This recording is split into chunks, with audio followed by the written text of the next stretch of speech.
is Allison. I'm the Programs Outreach and Youth Services Manager here at Monterey County Free Libraries.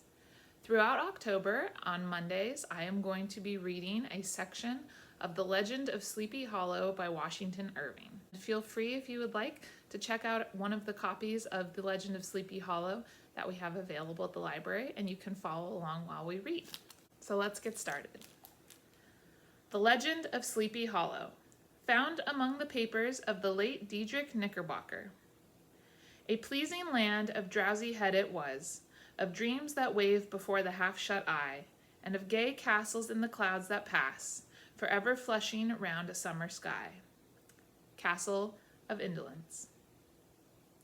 In the bosom of one of those spacious coves which indent the eastern shore of the Hudson, at the broad expansion of the river denominated by the ancient Dutch navigators the Tappan Zee, and where they always prudently shortened sail and implored the protection of St. Nicholas when they crossed, there lies a small market town or rural port, which by some is called Greensburg, but which is more generally and properly known by the name of Tarrytown.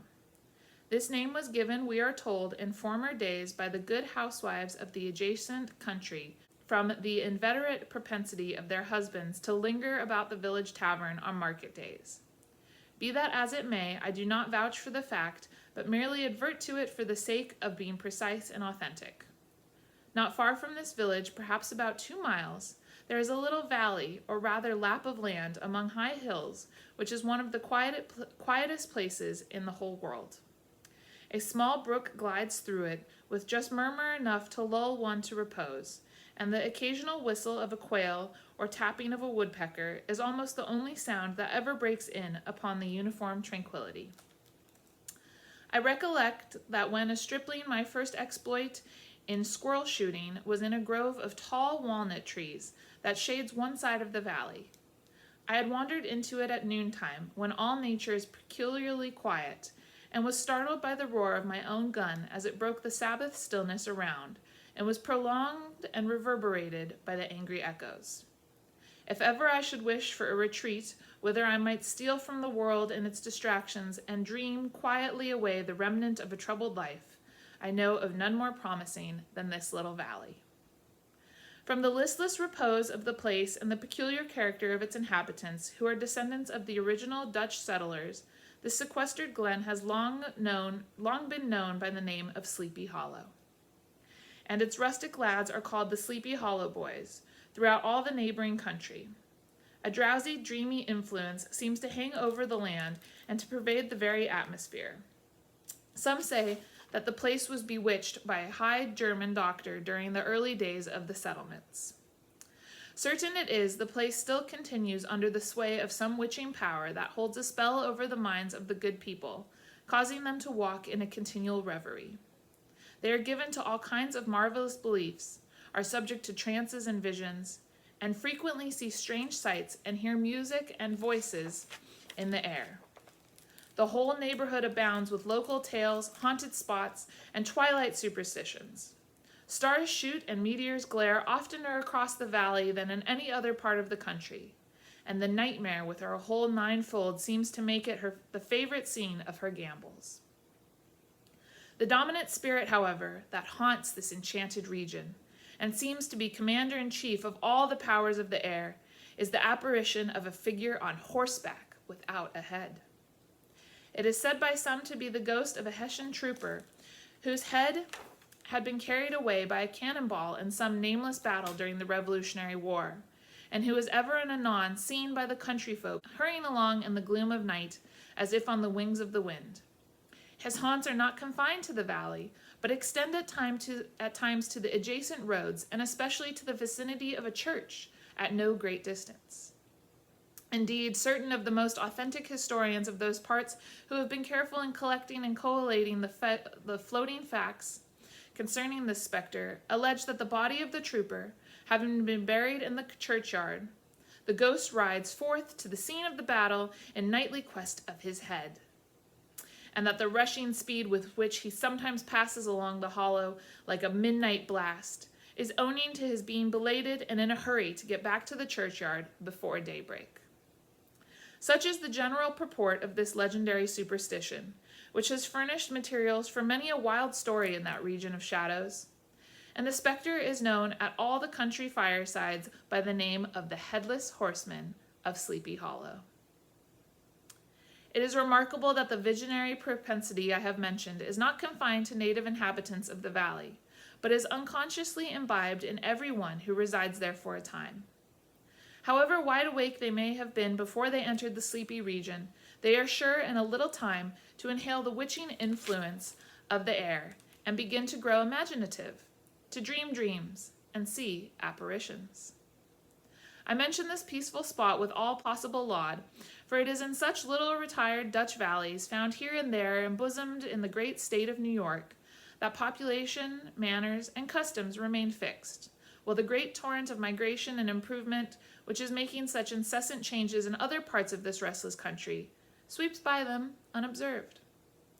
They are like those little nooks of still water which border a rapid stream, where we may see the straw and bubble riding quietly at anchor, or slowly revolving in their mimic harbor, undisturbed by the rush of the passing current.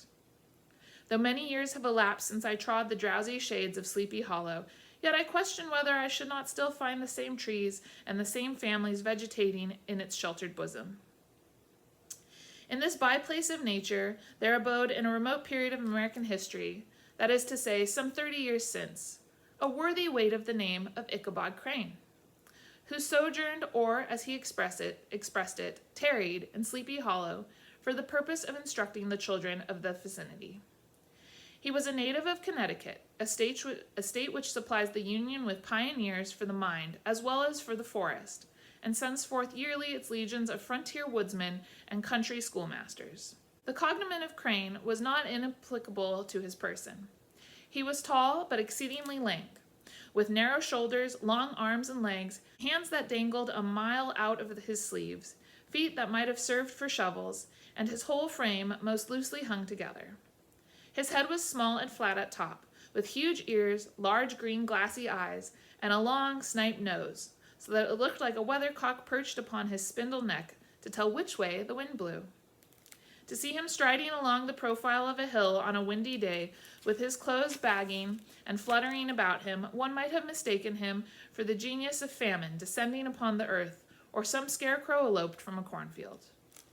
His schoolhouse was a low building of one large room, rudely constructed of logs, the windows partly glazed and partly patched with leaves of old copybooks. It was most ingeniously secured at vacant hours by a withe twisted in the handle of the door, and stakes set against the window shutters, so that though a thief might get in with perfect ease, he would find some embarrassment in getting out, an idea most probably borrowed by the architect Joost van Houten from the mystery of an eel pot. The schoolhouse stood in a rather lonely but pleasant situation, just at the foot of a woody hill, with a brook running close by and a formidable birch tree growing at one end of it.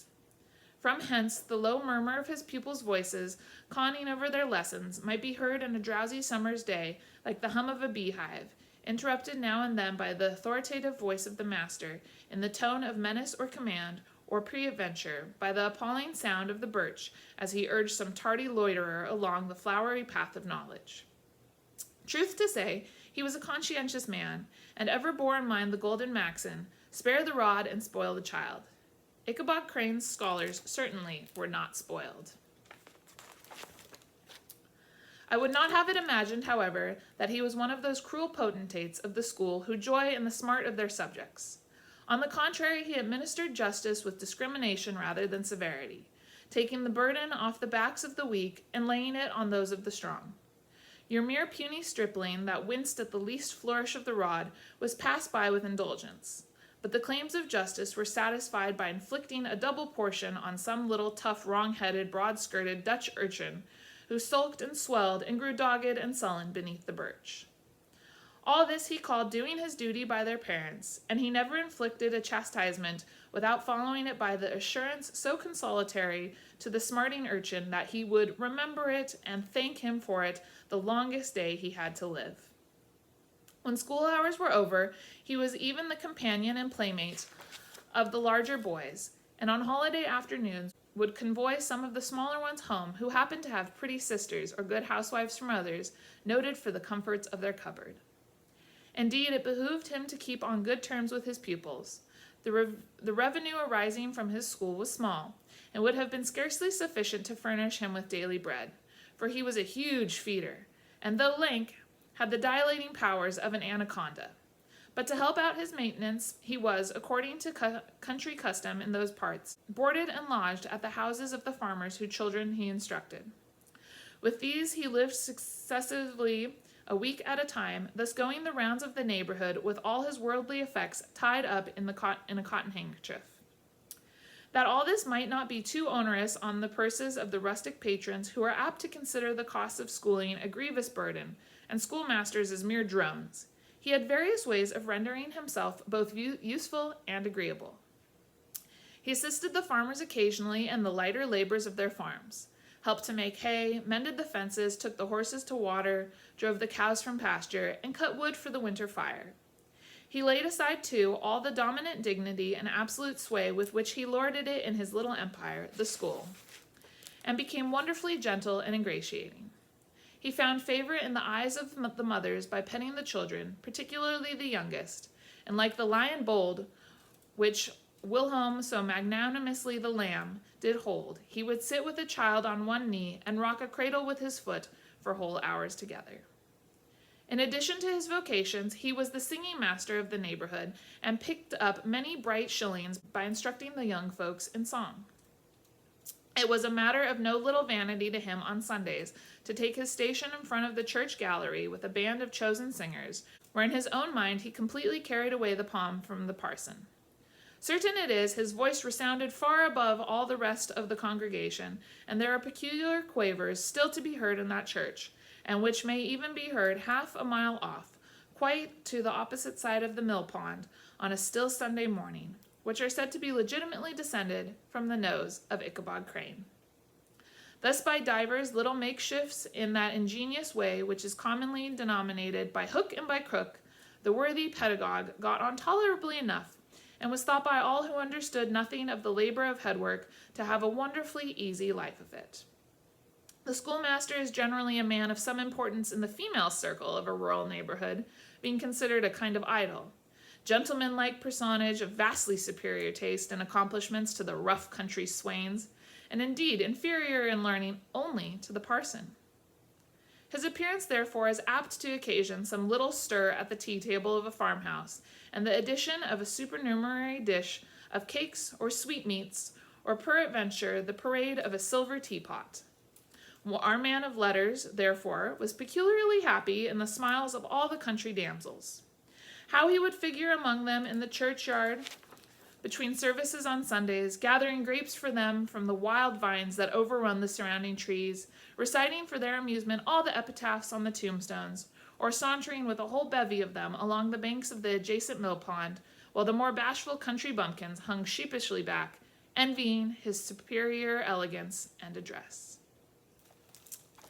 And that's it for this week. Please join me next week when we will continue with the legend of Sleepy Hollow.